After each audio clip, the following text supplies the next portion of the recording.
Connecticut is made up of 169 cities and towns, and one of the fastest growing is Tolland. I sat down with the town manager of Tolland, a familiar face to Connecticut TV viewers.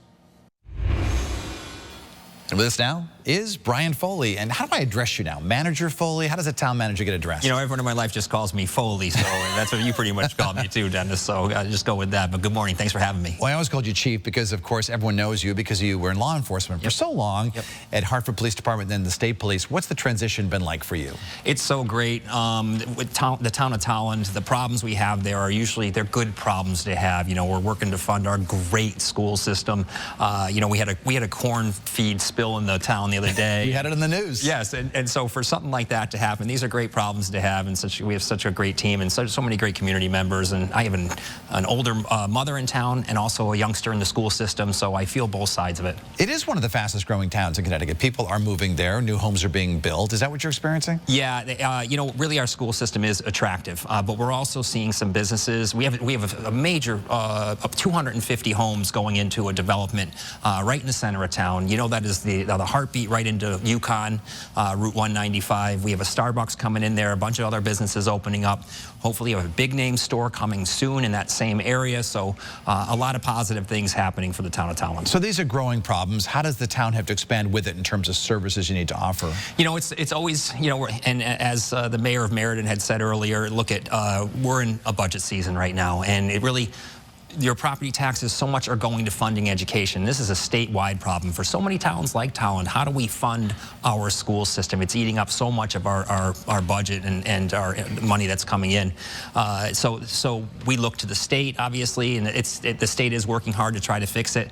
But budgeting's tough. It creates a lot of polarization in town, you know, on the social media. And I got to tell you, Dennis, every town, and when I was a reporter for a little while there, you know, you looked at all these town pages.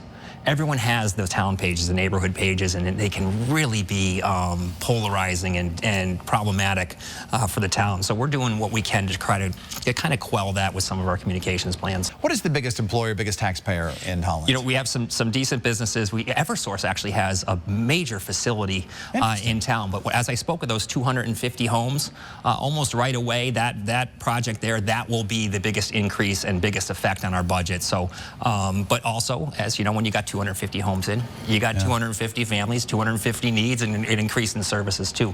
So it's a difficult thing to balance. The corn spill, of course, was a big deal, but it was kind of funny, and you know, people saw people sweeping it up a whole bit. But last summer, you had major crime, so to speak. There was a street takeover. Yep. How difficult was that to manage? Because these are not only happening in small places; they're happening in cities. And how do you stop? Well, yeah, well, so it's a problem for everybody. Yeah. And you know, look at you look at the numbers, and again, we talked about the social media. On social media, that was a big deal, and I understand that people felt safe. But looking at the crime numbers, our town's very safe. A lot of towns like Tolland are very safe, and it's just those issues bubble up, and how can you prevent them from happening? Yeah, it was a big deal, but you know, communicating to the town how safe they are, all of our crime numbers are down in the town of Tolland. So again, good problems to have, and having people, so many people that care. And I understand, you know, a lot of people will bicker back and forth on social media, but those are good problems to have, that they actually care about the town. They certainly do. Well, keep us posted on this new store coming to town and all the other intriguing things happening in the great town of Tolland. Thanks. Brian Foley, he's the town manager. Good to see you again. When we come back, we finish up with a fan favorite, the Hartford Yard Goats. And we look for you to connect with us. Send us an email at thisweek@WTNH.com. Also connect with me on X, Instagram, and Facebook. This Week in Connecticut will be right back.